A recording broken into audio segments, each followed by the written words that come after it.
وعباد الرحمن الذین یمشون علی الارض ہونا، اللہ کے بندے وہ ہیں جو زمین پر چلتے ہیں تو آہستگی اور نرمی کے ساتھ، قدم مار کر نہیں چلتے، اکڑ کر نہیں چلتے، بلکہ یہ کہ معلوم ہوتا ہے فروتنی کے ساتھ چل رہے ہیں، اور یہ اپنے آپ کو آقا نہیں سمجھتے، مالک نہیں سمجھتے، بلکہ غلام سمجھتے ہیں، اللہ کے غلام ہیں، عباد الرحمن ہیں، اللہ کے بندے ہیں، تو غلاموں کی طرح چلتے ہیں، وہ اکڑ کر نہیں چلتے۔ وَإِذَا خَاطَبَهُمُ الْجَاهِلُونَ قَالُوا سَلَامًا، ایک ان کا وصف یہ ہے کہ جب جاہل لوگ، اجڑ لوگ، مشتعل مزاج لوگ خامخواہ ان سے الجھنا چاہیں، بحث و مباحثے میں انہیں جو ہے وہ خامخواہ الجھانا چاہیں، تو وہ کہتے ہیں سلام، وہ الجھتے نہیں ہیں، بحث و تمہیز کے اندر نہیں۔ جب وہ دیکھتے ہیں کہ ایک شخص بحث پر اتر آیا ہے، وہ اب بات سمجھنا نہیں چاہتا، اس کے اوپر ضد جو ہے وہ مسلط ہو چکی ہے، تو اب خامخواہ اس کے ساتھ وہ الجھے رہنا، جس کو ہم کہتے ہیں ہمارے ہاں وہ پنجاب میں یہ سینگ پھنسا کر آدمی جو ہے وہ اپنا وقت ضائع کرے، اس کا بھی وقت ضائع کرے، کوئی فائدہ نہیں۔ میچور آدمی یہ کہ دیکھے اگر تو واقعی یہ بات سمجھنا چاہ رہا ہے تو سمجھائے، نہیں سمجھنا چاہتا، اس کی اصل میں نیت ہی نہیں ہے، تو پھر خامخواہ اس کے ساتھ الجھنے کا فائدہ نہیں۔ والذین یبیتون لربہم سجدا وقیاما، اور وہ لوگ کہ جو راتیں بسر کرتے ہیں اپنے رب کے لیے سجدے اور قیام میں۔ یہاں وہ بات بہت واضح ہو گئی، جہاں تک 5 فرض نمازیں ہیں وہ تو فرض ہیں، وہ تو تعمیر سیرت کی بنیادیں ہیں، ان کی تو مداومت کرنی ہے۔ والذین یحافظون والذین هم علی صلواتہم یحافظون، لیکن یہ لوگ جو ہیں جن کے دل آشنا ہو گئے ہوں اللہ سے، اگر یہ اللہ کے ساتھ دوستی ہو چکی ہو، تو پھر یہ کہ رات کا وقت ہوتا ہے کہ جس میں وہ پھر بندہ اٹھتا ہے، کوئی دیکھ نہیں رہا ہے، لوگ سوئے ہوئے ہیں، کوئی ڈسٹربنس نہیں ہے۔ خیر ہماری تو آج کل شہری زندگی میں راتوں میں بھی ڈسٹربنس رہتی ہے، لیکن یہ کہ عام طور پر بہرحال دن کے مقابلے میں تو ایک سکون کی کیفیت ہوتی ہے، اس وقت اپنے رب سے راز و نیاز کی باتیں، کبھی اس کے سامنے کھڑے ہیں، کبھی سر بسجود ہیں۔ والذین یبیتون لربہم سجدا وقیاما والذین یقولون، اور وہ کہتے رہتے ہیں سب کے باوجود، ربنا اصرف عنا عذاب جہنم، اے رب ہمارے عذاب جہنم کو ہم سے پھیر دے، دور کر دے۔ یہ سورہ نور میں بھی ہم نے پڑھا تھا کہ وہ ساری شخصیت جو ہے بیان کرنے کے بعد وہ اس کے بعد بھی لرزاں و ترساں رہتے ہیں۔ یوما تتقلب فیہ القلوب والابصار، ڈرتے رہتے ہیں اس دن کے خیال سے کہ جس میں نگاہیں اور دل الٹ دیے جائیں گے قیامت کے دن سے۔ ان عذابہا کان غراما، یقیناً اس کا عذاب جو ہے وہ چمٹ جانے والی شے ہے۔ انہا ساعت مستقر و مقامہ، پروردگار وہ جگہ جہنم جو ہے یقیناً بہت بری جگہ ہے، مستقل قیام کے لیے بھی اور تھوڑی دیر کے لیے بھی۔ جو میں نے عرض کیا تھا کہ دنیا میں بری سے بری جگہ بھی جو ہے اس میں بھی آپ تھوڑی دیر کے لیے جائیں گے تو ریکریشن ہو جائے گی چینج کی وجہ سے، اور اچھی سے اچھی جگہ جو ہے اس میں بھی مستقل رہنا پڑے تو پھر اس کے اندر کوئی حسن اور کوئی جو ہے دلچسپی باقی نہیں رہے گی۔ تو اس کے بجائے جو جنت کا اور جنت کا تصور دیا جا رہا ہے، جنت اتنی اچھی جگہ ہے کہ مستقل طور پر رہنے کے باوجود اس کی دلچسپیوں میں، اس کی رعنائیوں میں کوئی کمی نہیں ہوگی، اور جہنم اتنی بری جگہ ہے کہ ایک لحظے کے لیے بھی کسی کا قدم وہاں گیا تو وہ اپنی پوری جو ہے سختی اس کے اوپر ظاہر کر دے گی۔ والذین اذا انفقوا لم یسرفوا ولم یقتروا وکان بین ذلک قواما، اور وہ لوگ کہ جو خرچ کرتے ہیں تو نہ تو وہ اسراف کرتے ہیں اور نہ ہی بخل سے کام لیتے ہیں، بلکہ اس کے بین اعتدال جو ہے واقعہ یہ ہے کہ دنیا کا مشکل ترین کام ہے، توازن اور اعتدال۔ ظاہر بات ہے یہ لوگ جو میچور ہیں، سمجھدار ہیں، اب ان کے ہاں یہ ہوگا کہ ان کے اس خرچ کرنے کے معاملے میں بھی اعتدال ہوگا۔ والذین لا یدعون مع اللہ الہا آخر، 3 کبیرہ گناہ وہ ہیں جیسا کہ ہم نے پڑھا ہے سورہ نساء میں بھی، ان تجتنبوا کبائر ما تنہون عنہ، تو بڑے بڑے گناہ وہ کون سے ہیں کہ جن سے اگر تم باز رہو تو باقی چھوٹے گناہ تو اللہ تعالیٰ جو ہے وہ معاف بھی کرتا رہے گا۔ اور ان میں سے سب سے بڑا تو 2 مرتبہ فرمایا شرک، اور شرک کے بعد پھر قتل ناحق اور پھر زنا، یہ 3 ہیں۔ قتل ناحق سے بھی در حقیقت تمدن کی جڑ کٹ جاتی ہے، اور زنا سے تمدن جو ہے وہ سڈاس بن جاتا ہے، پھر اس کے اندر گندگی ہو جاتی ہے۔ تو اس حوالے سے یہ 3 چیزیں یہاں بیان کی جا رہی ہیں۔ والذین لا یدعون مع اللہ الہا آخر، وہ لوگ کہ جو نہیں پکارتے اللہ کے ساتھ کسی اور معبود کو۔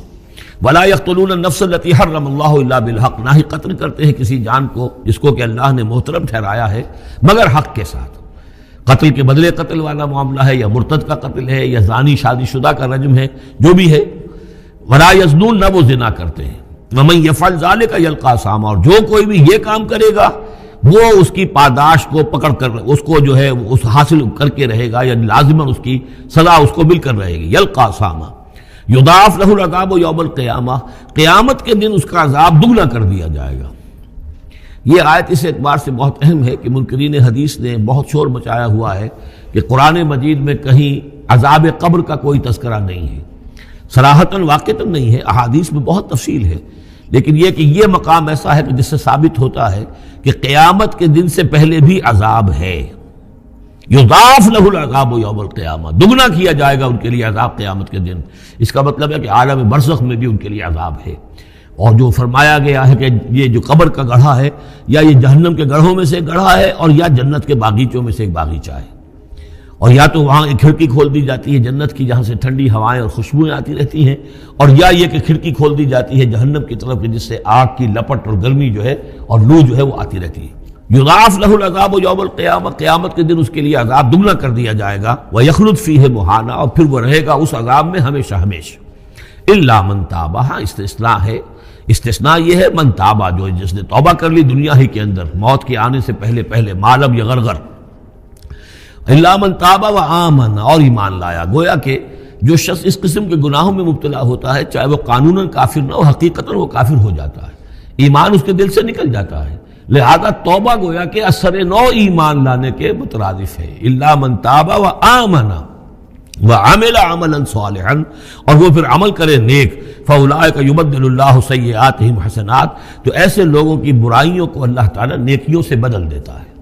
اس کے دونوں معنی ہے کہ توبہ کے نتیجے میں ایک تو نامہ اعمال میں جو اندراج ہوا تھا برائی کا وہ صاف ہو جائے گا اور اس کی جگہ نیکی کا اندراج ہو جائے گا، اور یہ معنی بھی ہے کہ زندگی میں اس دنیا میں توبہ کے نتیجے میں اخلاق جو ہے وہ پاک صاف ہو جاتے ہیں، دامن اخلاق کے دھبے دھل جاتے ہیں، اور انسان کا جو دامن کردار ہے پھر صاف شفاف ہو جاتا ہے۔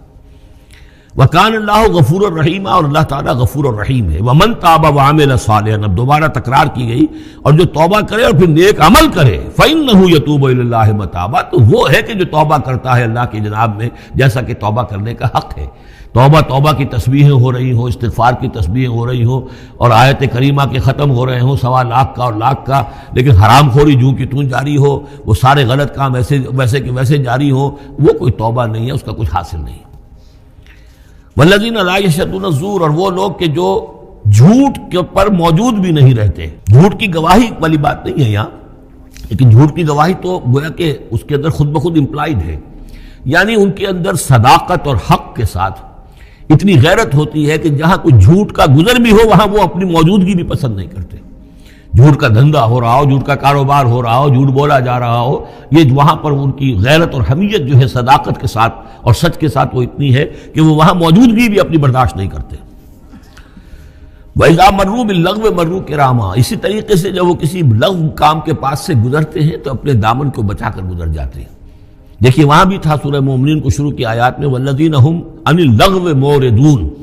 کہ جو لغو سے اعراض کرتے ہیں، اور یہاں یہ کہ اس کے پاس سے اگر گزر ہو بھی جائے اتفاقاً، خود تو قصد کرنا جو ہے بہت دور کی بات ہے، اس کا کوئی امکان ہی نہیں، اتفاقاً آپ راستہ چل رہے ہیں اور دیکھ رہے ہیں کوئی مداری کا تماشا ہو رہا ہے، آپ کا کوئی ارادہ نہیں تھا، لیکن وہاں رکیے بھی نہیں، وہاں سے جو ہے اپنے دامن کو بچاتے ہوئے نکل جائیے۔ والذین اذا ذکروا بآیات ربہم، اور وہ لوگ کہ جن کو جب ان کے رب کے آیات کے ذریعے سے نصیحت کی جاتی ہے، سمجھایا جاتا ہے، لم یخروا علیہا صما وعمیانا، تو نہیں گر پڑتے اس پر بہرے اور اندھے ہو کر۔ اس کے بھی دونوں معنی ہیں، ایک تو یہ کہ مخالفت پر اندھے بہرے ہو کر کمر کس لینا جیسے کہ قریش کر رہے تھے، تو گویا کہ تعریض ہے، ان پر ایک تنزیہ انداز ہے یہ کہ یہ لوگ جس طریقے سے کر رہے ہیں وہ معاملہ اللہ کے بندوں کا نہیں ہوتا۔ لیکن یہ دوسری طرف یہ بات بھی ہے کہ آیات قرآنیہ کو بھی اندھے بہرے ہو کر تو نہیں پڑھنا ہے اور سننا ہے،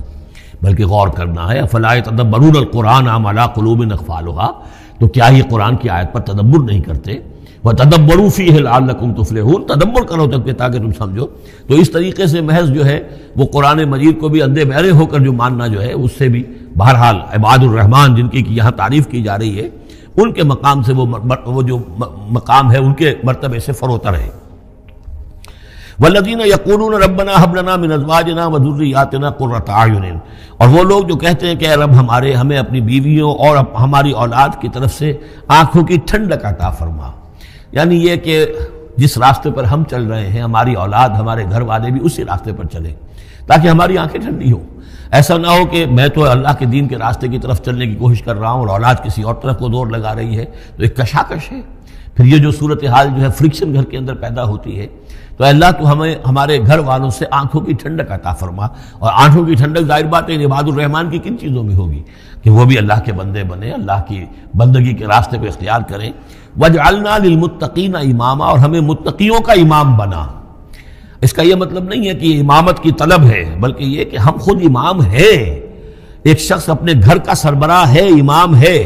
تو اے اللہ جن کے ہم امام ہیں انہیں متقی بنا دے۔ اس لیے کہ ظاہر بات ہے کہ میدان حشر میں جب ہم چلیں گے تو ایک شخص کے پیچھے اس کی اولاد چلی آ رہی ہے، اور معلوموں کو وہ تو جہنمی ہے جو چلے آ رہے ہیں، یہ خود تو بہرحال ایک نیک آدمی تھا نہیں، ہمارے پیچھے جو ہماری نسلیں آئیں اے اللہ انہیں بھی متقی بنا۔ جن کے ہم امام ہیں، جو ہمارے پیچھے ہیں،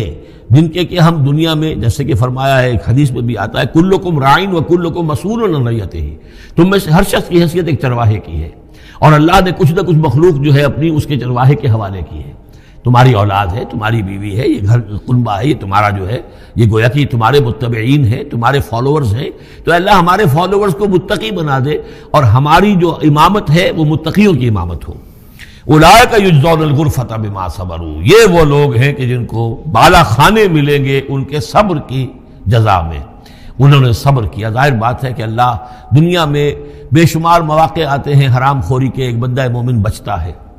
بہت سے مواقع پر اللہ تعالیٰ موقع دے کر آزما لیتا ہے کہ ذرا سی بھی اس کے اندر کمی ہو تو پھر یہ نکل جائے کسی غلط راستے کی طرف۔ انسان جو ہے صبر کرتا ہے، جذبات کو روکتا ہے، اپنی خواہشات کو روکتا ہے، شہوات کو تھامتا ہے، ان تمام چیزوں کو سنبھال کر یہ سب گویا کہ پوری زندگی صبر ہے۔